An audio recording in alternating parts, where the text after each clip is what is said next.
قال الإمام أبو حامد الغزالي رحمه الله ونفعنا الله بعلومه في الدارين الآمين. Keadaan mereka samalah dengan orang yang mendengar cerita maka dibenarkannya. Kemudian ia menyaksikan maka diyakininya. Jadi orang yang telah pun mencapai keyakinan yang berada di tahap haqqal yaqin, keyakinan yang sebenar, yang melepasi ilmal yaqin dan juga ainal yaqin, maka dia, kata Imam Al-Ghazali, sama seperti orang yang mendengar cerita, kemudian diikuti dengan dia meyakini cerita itu, kemudian dia menyaksikan sendiri cerita tersebut, maka diyakininya. Diyakininya berdasarkan kepada penyaksian sendiri, bukan lagi hanya sekadar cerita daripada orang lain. Jadi orang yang telah mencapai haqqal yaqin, keyakinan yang sebenar, yang melepasi ilmal yaqin, maka dia sama seperti orang yang peringkat mula, dia hanya mendengar cerita daripada orang lain. Kemudian setelah itu dia sendiri menyaksikan peristiwa yang diceritakan oleh orang lain tersebut. Dan keadaan orang lain, adapun orang yang belum melihat sendiri, samalah dengan keadaan orang yang sebelumnya.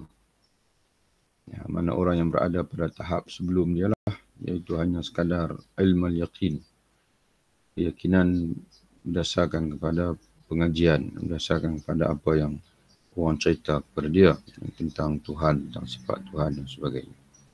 Tapi dia sendiri belum menyaksikan kehebatan Tuhan, tanda-tanda kebesaran Tuhan, dan belum merasai kehadiran Tuhan dalam kehadiran Allah dalam diri dia.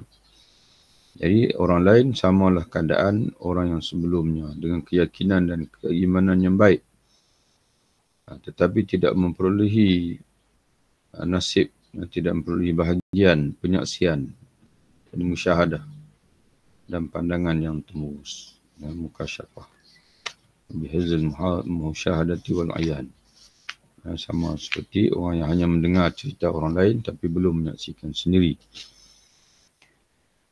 Maka kebahagiaan adalah di belakang ilmu mukasyafah.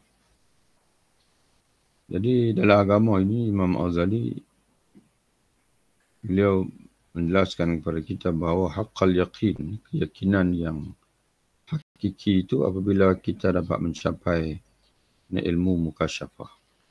Dan itulah kebahagiaan, kata. Maka kebahagiaan adalah di belakang ilmu mukasyafah. Makna setelah kita memperolehi ilmu mukasyafah, barulah kita akan berpeluang untuk mencapai kebahagiaan yang sebenar. Dan ilmu mukasyafah pula adalah di belakang ilmu amalah, yakni setelah ilmu amalah. Kebahagiaan itu kita akan capai setelah kita berjaya mencapai haqqal yaqin, iaitu mukasyafah. Tapi nak mencapai mukasyafah itu pula setelah kita melalui ilmu muamalah. Dan perlu diingati di sini bahawa, perlu disedari di sini bahawa ilmu muamalah yang dimaksudkan oleh Imam Al-Ghazali bukan muamalah pada hari ini, muamalah dalam fiqh, muamalah yang memberi maksud jual beli, sewa menyewa, transaksi dan sebagainya, berkait dengan bank, berkait dengan institusi kewangan dan sebagainya, bukan. Ilmu muamalah yang dimaksudkan oleh Imam Al-Ghazali ini ialah ilmu penyucian jiwa, ilmu bagaimana manusia nak berinteraksi dengan Allah Subhanahu wa Ta'ala, ilmu mengenal Allah, ilmu as-suluk ilallah, jalan menuju Allah Subhanahu wa taala. Itu ilmu muamalah. Jadi setelah manusia bergelumang dengan ilmu muamalah, memahaminya, mengamalkannya, barulah dia akan mencapai ilmu mukasyafah. Dia menjadi jalan menuju akhirat. Itu ilmu muamalah, ilmu untuk mencapai kebahagiaan abadi di akhirat. Penyingkiran halangan-halangan dari sifat yang keji dan jalan menuju penghapusan sifat yang tercela itu adalah di belakang ilmu pengetahuan tentang sifat-sifat itu. Ilmu pengetahuan. Jadi ilmu muamalah dia pula. Ilmu muamalah tu pula di belakang. Makna di belakang daripada ilmu tentang, dalam bahasa Arabnya disebut ilmu tentang sifat-sifat yang keji. Kemudian ilmu tariqul mu'alajah wa kaifatus suluk. Ini ilmu jalan untuk kita mengubati sifat-sifat yang keji dan juga bagaimana untuk kita merentasi jalan menuju Allah. Maka itu dia panggil ilmu muamalah di sebalik pada ilmu itu. Kemudian ilmu pengetahuan tentang cara mengubati dan cara pergi menuju ke sana. Ilmu pengetahuan tentang cara mengubati sifat-sifat keji dan ilmu tentang cara menuju ke akhirat. Suluk, kaifiatus suluk. Di belakang ilmu keselamatan badan. Sebab kalau kita tak sihat, kalau kita tidak sihat, macam mana nak ibadat, macam mana nak menuntut ilmu dan sebagainya. Jadi tolong-menolong melihara sebab-sebab kesihatan dan keselamatan badan adalah dengan persatuan, gotong royong dan tolong-menolong yang dapat menyampaikan kepada pengurusan pakaian, makanan dan tempat. Jadi manusia dia tidak boleh menyiapkan keperluan dia sendirian. Dia memerlukan kepada pertolongan daripada orang lain. Jadi untuk menuju akhirat, dia memerlukan tubuh yang sihat, memerlukan pakaian, memerlukan makanan, tempat tinggal dan sebagainya. Jadi apa yang ingin Imam Ghazali sebut di sini? Kata dia, semua ilmu ini, walaupun keutamaan dia itu berbeza-beza, tapi penting. Yang penting untuk membawa manusia mencapai hakikat haqqal yaqin ataupun ilmu kasyafah tadi. Yang bermula daripada ilmu duniawi, itu ilmu kesihatan. Ilmu tentang keperluan diri ini diperlukan kerana kita perlu menunggang. Nanti Ghazali akan sebut kita perlu menunggang tubuh kita ini untuk kita merentasi perjalanan untuk kita menyucikan jiwa. Dan penyucian jiwa itu akan bawa kita kepada ilmu muamalah. Kemudian ilmu muamalah akan bawa kita kepada ilmu kasyafah. Jadi kalau kita nak susun balik perjalanan dipanggil yang disebut oleh Imam Ghazali ini, menggunakan istilah dalam bahasa Arabnya. Yang pertama disebut dia kata ilmu kesihatan. Ilmu kesihatan dan juga keselamatan tubuh. Ilmu salamatil badni, ilmu keselamatan tubuh badan, wa musa'adati asbabus sihah, dan juga saling bantu-bantu di antara sama manusia bagi mencapai sebab-sebab kesihatan.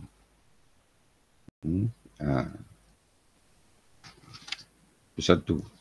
Kemudian setelah itu barulah manusia dapat menentasi jalan untuk tazkiyah, penyucian jiwa. Jalan penyucian jiwa. Setelah melalui jalan penyucian jiwa, maka barulah akan tercapai apa yang dikatakan ilmu muamalah. Dan apabila tercapai ilmu muamalah, maka barulah tercapai ilmu mukasyafah. Dan apabila tercapai ilmu mukasyafah, barulah akan tercapai kebahagiaan yang sebenar. Yang tersebut itu punya hubungan dengan pemerintah. Jadi pada tahap kesihatan tubuh dan juga faktor-faktor yang menjayakan kesihatan tubuh ataupun keperluan tubuh tadi melalui pakaian, makanan, tempat tinggal dan sebagainya, maka itu punya hubungan dengan pemerintah dan undang-undangnya dalam memimpin rakyat ke jalan keadilan dan politik dalam daerah ahli hukum fiqh. Sebab itu Imam Al-Ghazali dia mengistilahkan bahawasanya ilmu fiqh ini penting. Tapi hanya berada dalam daerah mengatur urusan agama yang bersifat duniawi. Itu fiqh. Kalau sekadar mengaji fiqh lah. Sekadar mengatur pada peringkat duniawi. Iaitu untuk menyelesaikan keperluan manusia dengan cara yang baik. Yang muamalah dari sudut kewangan, dari sudut jual beli, nikah kahwin dan sebagainya.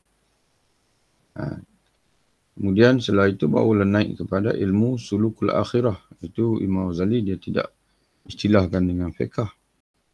Dia istilahkan dengan ilmu muamalah. Ilmu muamalah. Walaupun dalam ilmu muamalah itu ada fiqh, tapi fiqh yang bukan dalam rupa menyelesaikan masalah. Ini banyak fiqh ini dalam rupa ilmu sebagai menyelesaikan masalah. Sebab itu fiqh pada zaman hari ini dia sinonim dengan soal jawab. Yang soal jawab agama. Tapi yang sebenarnya yang diperlukan oleh manusia itu bukan soal jawab agama itu. Kerana itu hanya timbul waktu timbul lah. Tapi padahal kita setiap hari ini kita perlu melalui proses penyucian jiwa. Kita perlu mengenali sifat-sifat tercela hati dan kita bersihkan. Kita perlu mengetahui jalan menuju Allah, ibadat-ibadat dan sebagainya. Maka itu semua masuklah ilmu muamalah. Adapun sebab-sebab kesihatan maka adalah dalam tanggungjawab doktor. Siapa yang menyatakan bahawa ilmu pengetahuan itu dua, di sana ada ungkapan yang agak menarik yang mungkin kita boleh jadikan sebagai panduan hidup. Tapi kata Imam Ghazali difahami dengan makna yang sempit. Itu masalah. Wa man qala al-ilmu ilman, ilmu al-abdan wa ilmu adyan. Ilmu ada dua cabang saja, iaitu ilmu tubuh dan juga ilmu agama. Ilmu untuk kita mempersiapkan tubuh kita ini bagi ditunggangi oleh agama.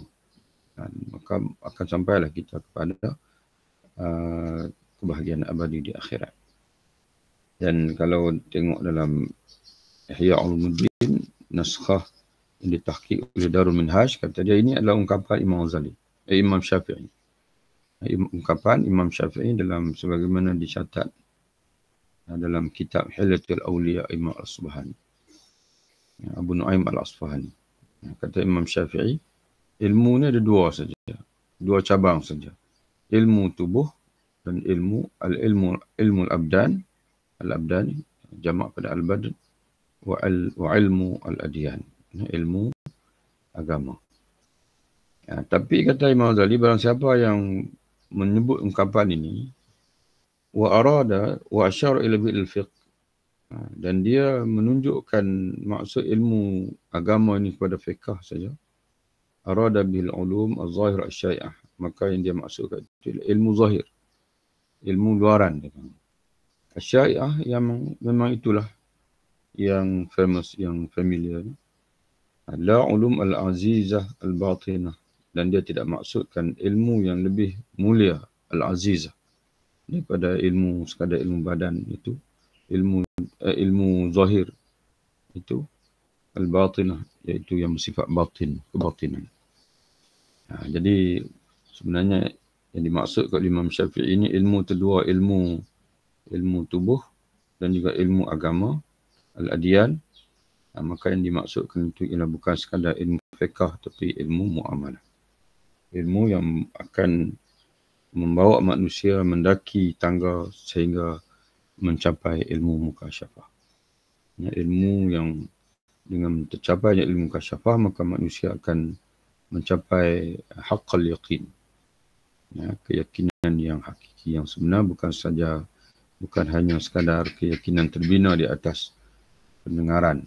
Ya, maknanya menimba ilmu melalui pendengaran, melalui cerita daripada orang lain, tapi dia sendiri merasai pengalaman batin dengan apabila dia bersungguh-sungguh dengan giatnya beribadah, berzikir pada Allah, bertaubat pada Allah, kemudian menyucikan jiwa dan sebagainya, lalu sehingga Allah mengangkat dia menjadi kekasihnya.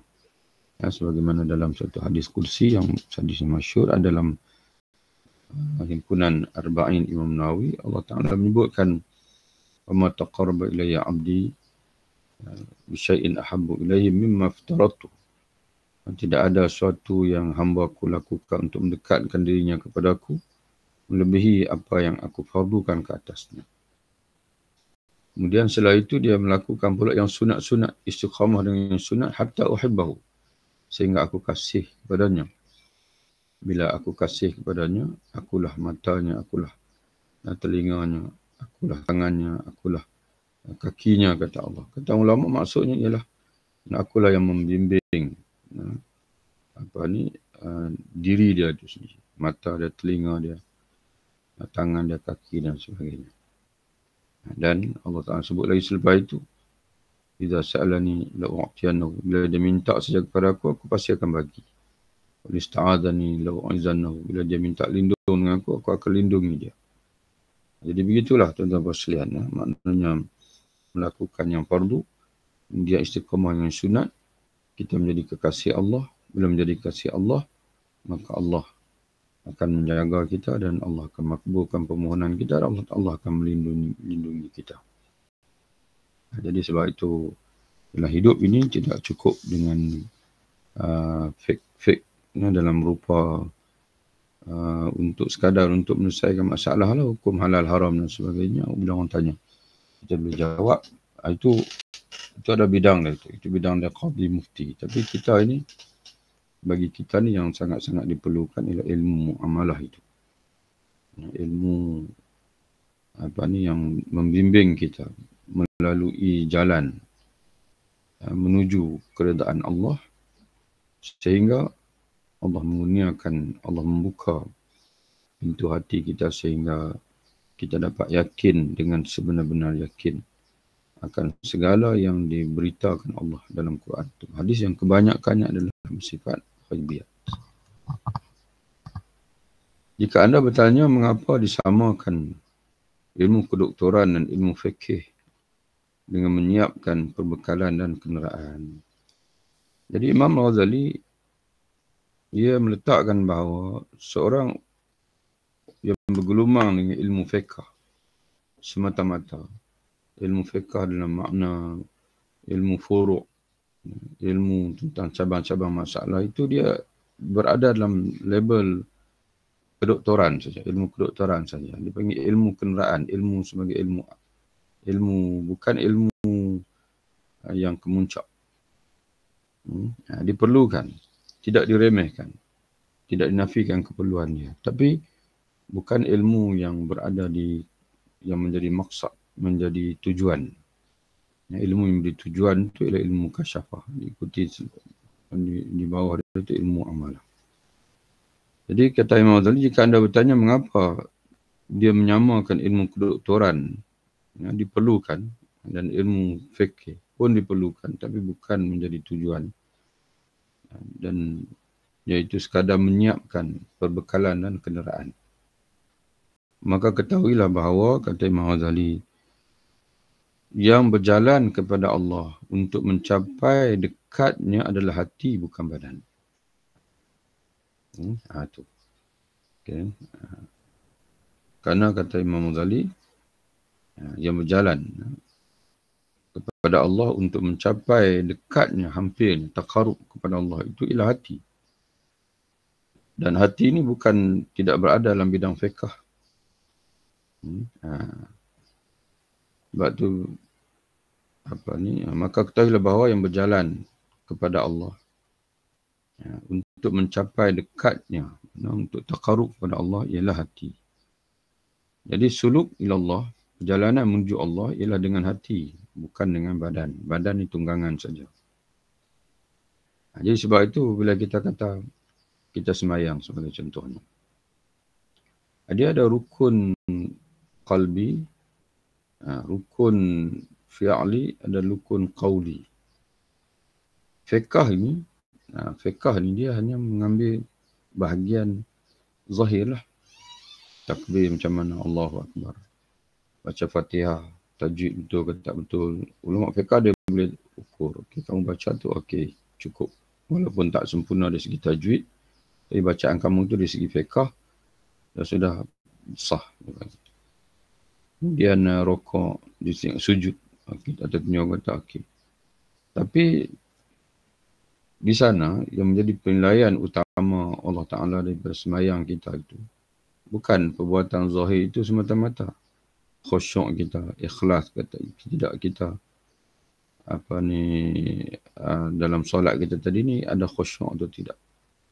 Dalam solat kita tadi ni ikhlas ke tidak kita semayang. Itu semua berkait dengan hati. Sebab itu dalam satu ayat yang berkait dengan korban, Allah Ta'ala menyebutkan la yanalullahu luhumha wala dima'uha walakin yanaluhu taqwa minkum. Tidaklah yang sampai kepada Allah itu daging dan juga darah binatang korban yang kamu sembelih itu. Yang daging itu semua darah tumpah ke bumi, daging dimakan oleh manusia.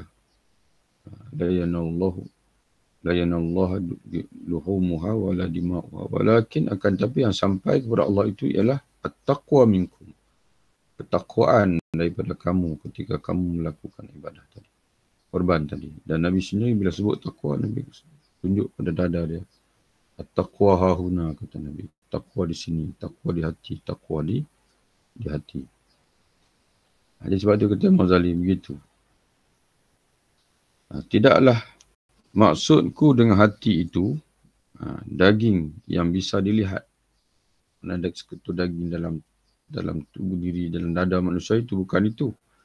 Ini maksudkan hati yang menempuh perjalanan menuju Allah itu, tetapi adalah satu rahsia dari rahsia Allah yang tidak diketahui oleh panca indera. Suatu yang halus, mana hati batin ni. Hati yang batin, yang tidak akan dapat dijamah oleh tanah. Adapun hati zahir ni yang berbentuk jantung lah kita kata itu, bila kita mati nanti akan dijamah oleh tanah. Tapi hati batin ni yang disebut oleh Imam Hasan Basri, dia kata hati tanah tidak akan dapat menjamah tempat bertapaknya iman, iaitu qalbu batin yang menjadi rahsia Allah. Kata Imam Ghazali di sini, yang tidak diketahui oleh panca indera. Suatu yang halus dari segala yang halus kepunyaan Allah. Sebab itu kata Imam Ghazali, mana ada beberapa kalimah yang merujuk kepada yang sama, iaitu batin manusia. Iaitu hati, al-qalb, al-nafs, jiwa, al-aqlu, al-aqal, al-ruh. 4 istilah ni.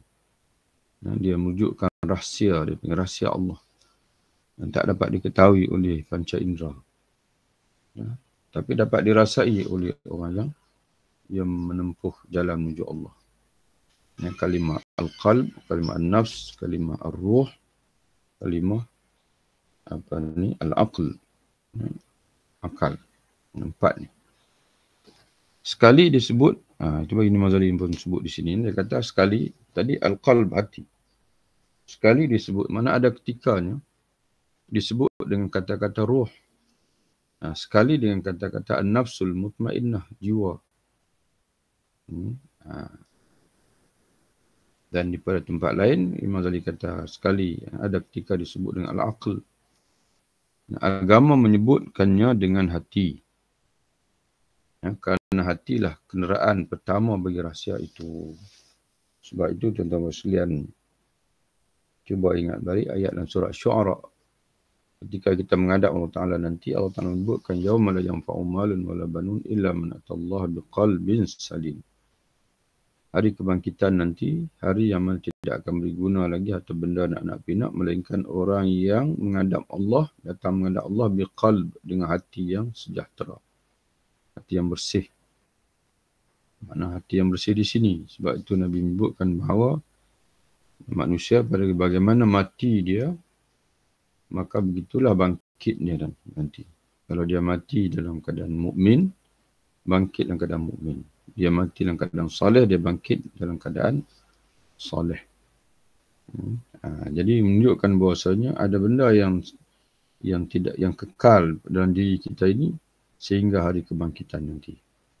Sifat-sifat dia elok ke tak elok, bersih ke tak bersih dia itu. Agama menyebutkannya dengan hati kerana hatilah kenderaan pertama bagi rahsia itu. Jadi rahsia batin manusia itu disebut oleh agama, kata Mauzali, dan sering disebut oleh agama dengan hati. Dan dengan perantaraan hatilah, maka seluruh badan menjadi kenderaan dan alat kenderaan untuk tubuh halus itu. Tubuh halus itu iaitulah ruh. Ataupun ada kala diungkapkan dengan jiwa, nafs. Orang boleh kata jiwa raga. Jiwa raga. Raga ni mana tubuh luaran. Jiwa ni yang berada dalam raga. Dalam tubuh kita. Dan menyingkap tutup dari sir tersebut adalah sebahagian dari ilmu mukasyafah. Jadi kita hanya dapat menyingkap. Tapi sebahagian tu pun sebahagian saja kita Mauzali. Mana akan terdedah kepada kita rahsia tersebut kalau kita mendapat ilmu mukasyafah. Jadi dengan kita mendapat ilmu mukasyafah akan terdedahlah sebahagian daripada rahsia hati, rahsia ruh, rahsia jiwa dan sebagainya itu. Payah diperolehi, bahkan tidak mudah menerangkannya. Nak dapat pun payah ilmu ini. Ilmu rahsia, dia panggil rahsia hati, rahsia jiwa, rahsia ruh, rahsia akal. Dan tidak mudah menerangkannya. Nak cerita pun kata Mauzali pun susah juga. Paling tinggi yang diperolehkan hanya dapat dikatakan. Mana paling tinggi yang dia dapat cerita kat kita ialah iaitu bahawa hati, yakni al-qalbu itu ialah zat jauhar. Jauhar yang amat bernilai. Jauhar yang amat bernilai. Jauhar ni apa? Jauhar ni adalah unsur. Unsur yang membina makhluk. Itu jauhar. Jauhar yang tidak jauhar, Allah Ta'ala saja. Dia zat. Jauhar ni adalah unsur yang membina makhluk. Jadi sebab itu malaikat pun terdiri dari jauhar juga. Manusia pun terdiri dari jauhar. Tapi unsur-unsur itu berbeza-beza. Malaikat dia jadi daripada nur. Jin daripada api. Manusia daripada tanah. Dan roh pun terdiri daripada jauhar juga. Unsur juga, tapi unsur apa? Wallahu'alam. Itu terlalu rahsia, terlalu tersembunyi. Maka paling tinggi yang boleh dia ungkapkan kepada kita tentang hati itu ialah hati itu, ini al-qalbu itu, kata Mauzali, ialah suatu zat, ini jauhar yang amat bernilai. Satu mutiara yang amat mulia. Lebih mulia dari segala benda yang dapat dilihat dengan mata. Dia itu adalah urusan Tuhan. Urusan ketuhanan, amrun ilahi. Sebagaimana firman Allah, wa yas'alunaka 'anir ruh, qulir ruhu min amri rabbi. Dan mereka bertanya akan engkau, wahai Muhammad, tentang ruh. Maka jawablah, ruh itu urusan Tuhanku. Urus min amri rabbi. Mana Allah Ta'ala saja yang mengetahui rahsianya. Tidak diketahui oleh makhluk, melainkan makhluk-makhluk, orang-orang yang didedahkan Allah, rahsia tentang dia. Seluruh makhluk dihubungkan, mansubah kepada Tuhan. Padahal semua makhluk adalah urusan Tuhan. Tapi kenapa Allah Ta'ala sebut ruh ini khusus amri Rabbi? Itu menggambarkan dia adalah lebih rahsia daripada rahsia. Mana makhluk-makhluk lain kejadian Allah. Tapi ruh ini kejadian Allah juga, tapi lebih hebat, lebih seni, lebih lebih orang panggil apa, lebih ajaib. Sebab itu ada kita parti tengok dalam ayat lain Allah Taala kata idza sawaituhu, apabila aku telah menyempurnakannya, yakni kejadian Adam daripada tanah itu aku sempurnakan, wa nafakhtu fihi min ruhi, dan aku meniupkan ke dalam jasad yang aku sempurnakan tadi akan ruhku, min ruhi, dari ruhku. Allah Taala nisbahkan kepada ruh dia, bukan makna dia ambil daripada zat Allah, itu bukan. Itu tidak ada ulama yang faham begitu. Kata ulama, ruh ciptaanku yang khusus, itu maksud dia. Idafat itu ialah tashrif, macam Baitullah, rumah Allah, masjid itu disebut dengan rumah Allah. Bukan makna Allah Ta'ala berada di situ, bukan bermakna hanya masjid je milik Allah, muka bumi lain rumah kita bukan milik Allah, tidak. Semua milik Allah, semua kejadian Allah, bukan saja masjid. Tapi kenapa Allah Ta'ala idafatkan bait masjid itu sebagai rumah Allah? Kata ulama, idafat itu litashrif, untuk memuliakan masjid. Memuliakan masjid. Jadi begitu juga ruh manusia ini. Allah Ta'ala sebut ruhku, yakni ruh ciptaanku yang khusus, yang mulia. Seluruh makhluk dihubungkan kepada Tuhan, tetapi hubungan ruh kepadanya adalah lebih mulia dari hubungan seluruh anggota badan yang lain. Bahkan daripada seluruh makhluk yang lain. Kepunyaan Allah seluruh makhluk dan ruh. Namun ruh lebih tinggi dari makhluk yang lain. Zat yang amat bernilai itu yang membawa amanah Allah. Jadi dengan ada ruh yang mulia inilah yang Allah Ta'ala bagi kepada manusia, itulah yang menyebabkan dia yang paling layak untuk memikul amanah Allah. Suatu tugas yang pernah ditawarkan kepada langit, bumi dan bukit, tetapi mereka semua enggan menerimanya dan takut kepada zat yang bernilai itu, kerana mereka tahu bahawasanya mereka tak mampu untuk memikul amanah tersebut. Dan hanya manusia saja yang mampu untuk memikul amanah tersebut, kerana dia memiliki ruh khusus yang diciptakan Allah, yang sebagian ulama mengatakan menyamai malaikat. Ruh intelek, sebagian kata ruh yang maknanya membolehkan manusia untuk belajar, mengenal dan sebagainya, sehingga kalau dia nak dan dia boleh mencapai satu level dengan malaikat. Dan itulah hakikat, bahkan lebih tinggi daripada malaikat. Iaitu martabat dicapai oleh para anbiya. Dan janganlah difahamkan dari yang tersebut itu seakan-akan dibayangkan dengan qadimnya zat itu. Tapi jangan faham pula bahawasanya seolah macam ruh ini bersifat qadim sebagai ahli falsafah. Orang yang menyatakan dengan qadimnya ruh itu adalah tertipu dan bodoh, jahil, tidak mengerti apa yang harus dikatakannya. Di ruh ni hebat, tapi dia ada permulaan, iaitu ciptaan Allah. Dia adalah ciptaan Allah. Kami hendak menyingkatkan penjelasan tentang ini kerana di luar acara yang sebenarnya. Dia nak cerita jawab kepada kita, tapi nak singkatkan. Kerana di tempat ini sebenarnya bukan tempat untuk menceritakan tentang ruh, tentang hati, tentang jiwa dan juga tentang akal. Tapi dia akan jelaskan, tapi dengan ringkas kata Imam Ghazali. Maksudnya bahawa tubuh halus itu, yakni ruh ataupun hati ataupun jiwa ataupun akal itu tadi, ialah yang berusaha. Mana yang dipanggil yang menjadi medan untuk kita berusaha mendekati Tuhan, kerana dia dari urusan Tuhan yang khusus tadi. Jadi sebab itu, bila manusia nak menempuh perjalanan kepada Allah, dia bukan dengan badan. Dan badan ini, medan dia ialah dipanggil kedoktoran dan juga fiqah. Sebab tu kalau sekadar nak menjadikan dunia ni tenteram, sebab tu memerlukan kepada fiqah, memerlukan kepada ilmu muamalat, supaya manusia ni tak bergaduh dalam muamalat, tidak tipu menipu. Maka guide dia ialah ilmu fiqah, supaya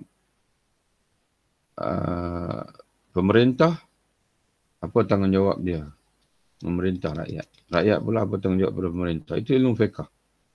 Dan begitu juga ilmu nikah kahwin. Tidak berebut perempuan yang sama, wanita yang sama. Dan bapa tahu tanggungjawab dia, ibu tahu tanggungjawab dia, anak tahu tanggungjawab dia. sama-sama jiran dan sebagainya. Tapi itu untuk urusan keduniaan. Baik dunia yang teratur. Tapi sekarang ni kita nak menuju kepada Allah. Kita bukan sekadar nak berpada dengan dunia yang baik dengan teratur. Tapi sekarang ni kita nak menuju kepada taqarrub ila Allah. Maka kata Imam Ghazali, perlu kepada ruh, hati. Hati itulah yang perlu kita tangani sungguh-sungguh. Ruh itulah yang perlu kita tangani sungguh-sungguh. Jiwa itulah yang perlu kita tangani sungguh-sungguh dalam perjalanan kita untuk dekat kepada Allah Subhanahu wa taala. Dari Tuhan sumbernya. Jadi hati ini atau roh ini sumbernya diciptaan Tuhan yang khusus tadi dan kepada Tuhan kembalinya. Jadi Allah Taala nak tengok kita kembali kepada Dia dengan hati yang bersih ataupun dengan hati yang penuh dengan dosa dan noda. Adapun badan, kata Imam Ghazali, maka adalah kenderaan dari tubuh halus ini yang dikenderainya dan diusahakannya sesuatu dengan perantaraannya. Jadi hati ini dia akan menunggang kenderaan dah. Jadi sebab itu hati, kalau hati yang baik, hati yang bersih, dia akan gunakan tubuh ini untuk sembahyang, puasa, untuk berjalan ke masjid, untuk berjalan untuk ilmu dan sebagainya. Tapi orang yang hati dia rosak, dia akan guna juga, dia akan tunggang juga tubuh ini. Tapi untuk mencapai syahwat tubuh itu sendiri. Jadi berlakulah perkara yang sebaliknya. Sepatutnya hati menunggangi tubuh, tapi yang berlaku ialah tubuh menunggangi hati. Jadi maka badan bagi Imam Ghazali, bagi tubuh halus itu dalam perjalanan kepada Allah adalah seumpama unta bagi tubuh manusia dalam perjalanan haji sebelum diceritakan. Bila seorang tu nak buat haji, dia kena persiapkan kenderaan, persiapkan bekalan. Kemudian dia menempuh perjalanan. Kemudian sampai di Mekah. Sampai di Mekah, dia mengerjakan haji dan sebagainya. Dan tuan dia, kalau tuan-tuan ingat balik sebelum ini, seorang tuan itu dia janji dekat hamba dia. Dia kata, wahai hamba aku, jika kamu menempuh perjalanan menuju kepada haji, kamu selesai buat haji, aku berjanji, aku akan merdekakan kamu dan aku akan beri harta kepada kamu. Tapi kalau kamu menempuh perjalanan saja, sebaik kamu menempuh perjalanan saja, kamu merdeka. Kalau kamu dapat menempuh perjalanan saja, kamu merdeka. Tapi kalau kamu dapat pulang dengan elok dan selamat dan sebagainya, dapat melakukan haji dengan sempurna, pulang ke tanah air kamu bukan saja merdeka, tapi aku akan beri hadiah. Aku akan beri harta kepada kamu. Jadi begitulah kata Imam Ghazali. Jadi hamba-hamba ni pun dia perlu persiapkanlah. Dia perlu siapkan kenderaan dia, bekalan dan sebagainya. Kemudian dia perlu menempuh perjalanan pada haji. Kemudian dia perlu buat haji. Kemudian setelah itu dia kembali menghadap Tuhan dia dan dia akan mendapat anugerah daripada Tuhan dia.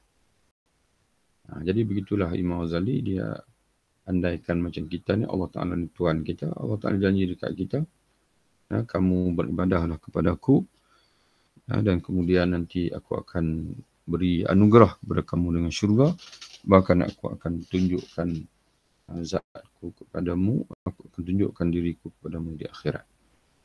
Jadi berbagai-bagai anugerah Allah Ta'ala janji kepada kita. Dan seumpama kendi, dia kata badan ni, di sebuah perjalanan haji tadi ni, ibarat unta.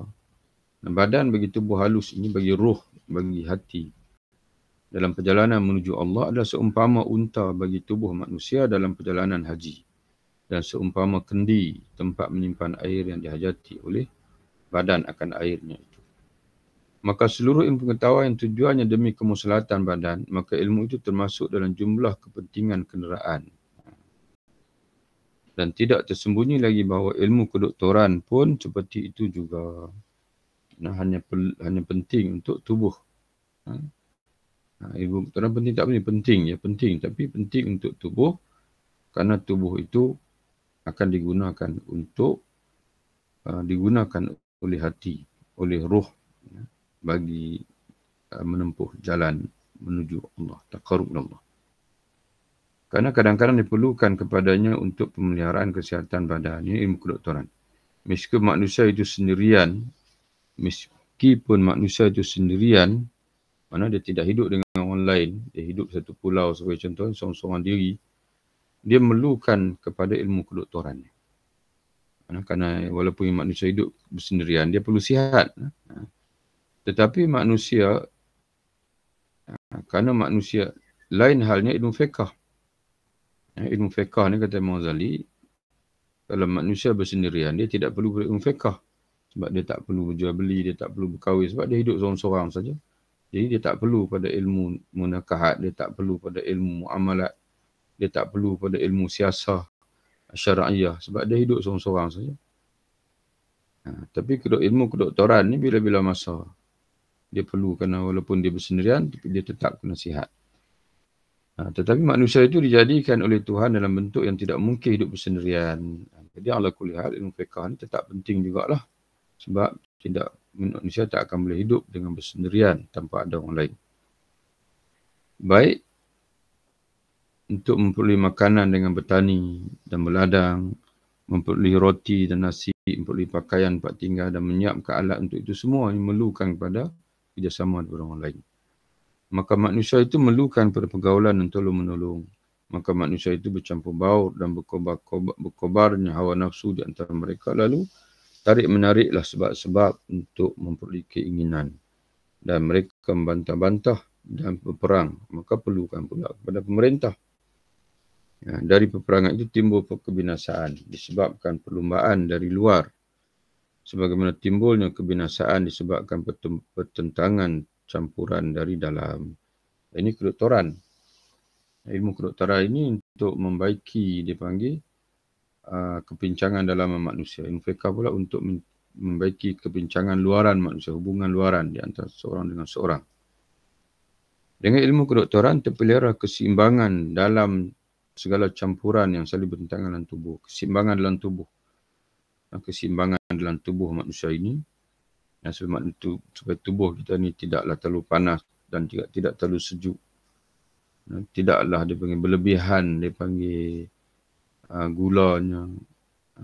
Kalau berlebihan gula pula keciman ni. Kalau tak cukup gula pula dia jadi dia panggil apa? Kalau orang tak cukup gula, mana bila-bila masa dia boleh boleh pengsan. Kalau lebih garam pula dia akan jadi darah tinggi pula. Tapi tak kurang garam pula pun tak boleh juga. Jadi keseimbangan dalam tubuh ini, maka itu ilmu kedoktoran. Keseimbangan luaran tubuh kita dengan orang lain, kita dengan jiran, kita dengan rakyat sama-sama. Sebab itu perlu pada ilmu fiqh. Dan dengan politik serta keadilan terpelihara keseimbangan dalam perlumbaan dari luar, perlumbangan luaran manusia, sesama manusia. Pengetahuan jalan keseimbangan campuran itu adalah ilmu kedoktoran, keseimbangan dalam tubuh, panas sejuk dipanggil. Kalau ikut ilmu dululah, maknanya manusia ni kalau nak sihat dia mesti seimbang di antara unsur dipanggil darah, unsur empedu, unsur unsur tanah, unsur air dan sebagainya lah. Itu pengubatan lama. Jadi dengan keseimbangan dalam tubuh itulah manusia akan sihat. Itu menjadi ilmu keseimbangan itu, unsur-unsur dalam diri manusia itu ilmu kedoktoran. Dan pengetahuan jalan keseimbangan hal ehwal manusia dalam masyarakat dan perbuatan-perbuatannya itu adalah ilmu fiqh namanya. Ilmu muamalat, ilmu munakahat, ilmu siasah syar'iyah. Semua itu untuk menjaga keselamatan tubuh manusia yang menjadi kenderaan dari tubuh halus itu. Orang yang mempelajari semata-mata ilmu fikih dan ilmu kedoktoran, apabila tidak berjuang melawan nafsunya dan tidak berusaha membaiki jiwanya, maka samalah dengan orang yang membeli unta serta umpannya, kendi serta airnya apabila tidak berangkat pergi menunai ibadat haji. Dia kata Imam Ghazali, orang yang hanya belajar ilmu kedoktoran, dia tahu sebab sikit macam mana nak sihat tubuh badan, dan dia belajar ilmu fiqh, ilmu fiqh dia panggil dalam bentuk luaran, ilmu luaran, ilmu untuk mengatur hubungan menakak muamalat dan sebagainya, tapi dia tidak menempuh perjalanan taqarrub ila Allah, tidak berusaha membersihkan jiwa, membersihkan rohani, sama seperti orang yang beria beli unta, bersiap barang perlengkapan musafir, tapi tak musafir pun. Tidak musafir pun.